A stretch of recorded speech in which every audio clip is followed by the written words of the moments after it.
magnification volume 0%. Good afternoon, and welcome to More Than Meets the Eye. I am your host, Blind Prime, and for today I have for you the Fortnite arcade machine accessory pack.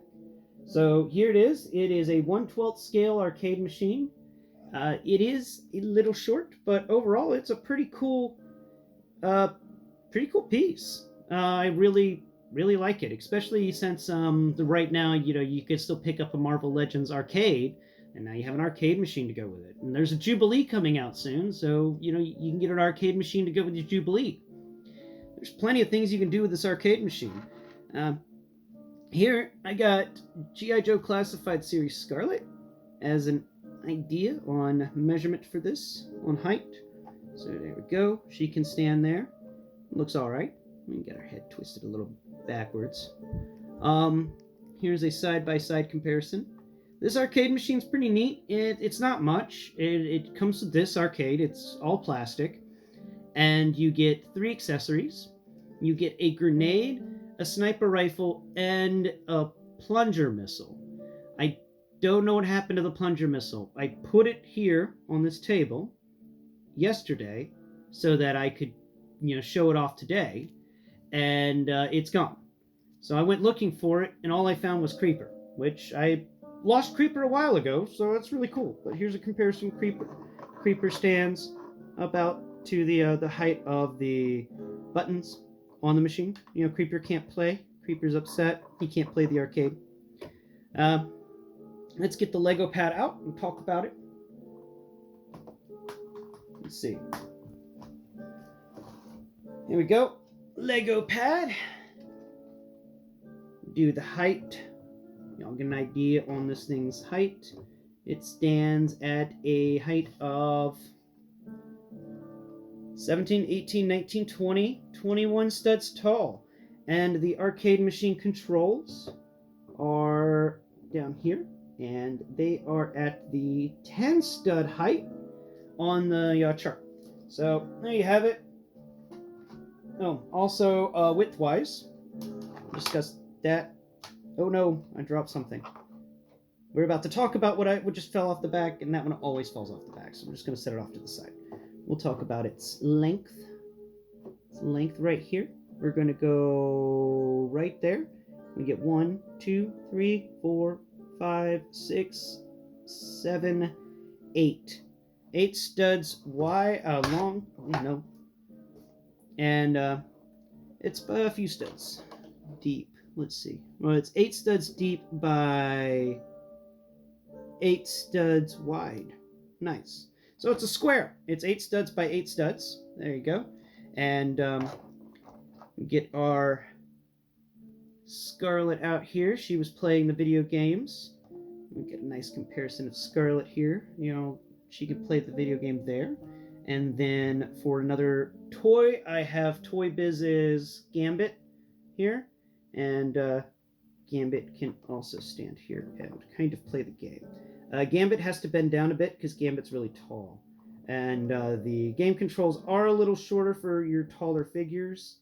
So you're going to have to be aware of that. But you can have, there's a comparison of 2 different types of action figures playing on the arcade machine. I'll take away Gambit. And let's get one more. Where's he at? I put him over here somewhere. Nuts. Here he is. Come here. Why are you stuck? Of all the times. Oh. Alright. Here, we've got Hasbro's Marvel Legends series Cable. I'm going to put Cable here. Cable is insanely tall compared to this machine. And his feet are all messed up because I had him driving the convertible. But there we go. Cable can hunch down and kind of play. Good grief. Cable is a big dude. Let's see. Oh, you can't even reach the buttons. You're so tall. Cable is upset. He'll play with his mind. He'll stand over here and play by glaring at it. Yeah. That's how you play games, Cable. Glare. Okay. And for one more size comparison, before we get more into this thing, here is the Cobra Bat. The Cobra Bat can stand off here on the side. You see the Cobra Bat is just about, just a little bit taller. But remember, we talked about that. The Cobra Bat is 21.5 studs tall, and the Cobra Bat actually has better arm length. So, Cobra Bat, can you play the arcade? You gonna sit and play the arcade all day? There we go. Yeah, Cobra Bat can play the arcade as well. Cool. Now, let's set Cobra Bat off to the side, and let's set Scarlet off to the side, and now let's carefully spin this thing around. Here we go. Carefully, because we don't want to drop anything that's on the back. And this is the cool part about this arcade that I really wanted to show off. On the other side, you can take this panel out and put a bunch of weapons on it. It's a weapon holder. So if you are a collector of G.I. Joe Classified like I am, then you have a few weapons laying around from random Joes and Cobras. You can just hang them up here. It only works with the thinner weapons. You don't get any of the thicker weapons. They don't really hold up well on this weapon rack. And speaking on the weapon rack, this arcade, like I said, came with 3 bonus accessories. The plunger, which is now been lost to the cats, and this cool sniper rifle, which I got We're going to scoot you back just a bit. We're just going to scoot you back. Yeah. All right. I got the Zartan from the regular release. Regular release Zartan comes with a really cool pistol, and he comes with a really nice machete. But he does not come with a sniper rifle. And that's kind of Zartan's thing, is sniper rifles. So you can get the one with a sniper rifle if you got a Zartan, and there's Zartan holding it. We're going to remove the sniper rifle from your existence, Zartan. Here we go. I'm just going to take it off you. There we go. We're going to talk about it. Zartan, just chill over here. Yeah. I am terrible at posing, Zartan. You just lay down. Okay. The sniper rifle here has got a really nice rectangular style end on it, and judging by how wide and how wide the barrel is, I'm going to say this is a 50 caliber sniper rifle, and this bit on the end is actually made to expel the flames and gas in such a way that they don't really show off a flare that you can find the sniper from. They're meant to keep the sniper a little more hidden. It's got this really nice scope on top of it. Wow, that is a nicely textured scope. It's really well done. The stock is nice. It's got a little bit thicker on the top and then a little thinner on the bottom. It's like somebody took the sniper rifle from the original Halo game and then combined it with a modern day sniper rifle. Yeah, that's about how it feels to me, at least. It's a really cool gun, and even on the underside, is that like a flashlight or something? Or is that a laser pointer? I don't know, but on the underside of the barrel, it's got this weird rectangular box, which could be all sorts of things, but that's the sniper rifle. And it also came with a grenade. Where's the grenade at? Where are you at? Guy holding, here he is. So I've got Commando Snake Eyes here with the grenade. And of course, he's got it reared back in a position to throw the grenade. And we're going to remove the grenade from your hand now. You can just take it out. The best way to hold onto the grenade is by the handle. And the handle is very well crafted so that it can fit your 1/12 scale figures. So is the sniper rifle. And this grenade's got a little bit of texture, but for the most part, it is just a round bauble with a bit on the end. It's a tech grenade, so it's apparently supposed to do something electronic or disrupt electronics, which works out pretty well for, Snake Eyes here, Commando Snake Eyes hunting Zartan in a forest or something like that. Snake Eyes can hit Zartan with this tech grenade and take out all of his nanites. So we'll set the tech grenade over here by the sniper rifle, and I am very upset that I cannot find the plunger. But it's okay, the plunger is the least wanted accessory from my opinion out of this. It's kind of stupid. But it's 2 hits and a miss when it comes to the accessories, and you get this. Now, Before I let you go with this, we're going to remove all the weapons from the weapon rack because we can take the weapon rack off. And the inside of this is hollow, and that's really cool. So I'm going to get the last of these weapons removed from the weapon rack anymore. Alright, the weapon rack is clear. Now, go to the bottom, and on the bottom of the arcade, you'll find near the weapon rack, there's a bit you can slide your thumbnail or fingernail into. And you do that, and you peel off the back of the arcade machine. And we're going to talk about the inside. Now, the inside is neat. It's got circuitry texture behind the television, and circuitry texture behind the controls, and circuitry texture down in the bottom of this area.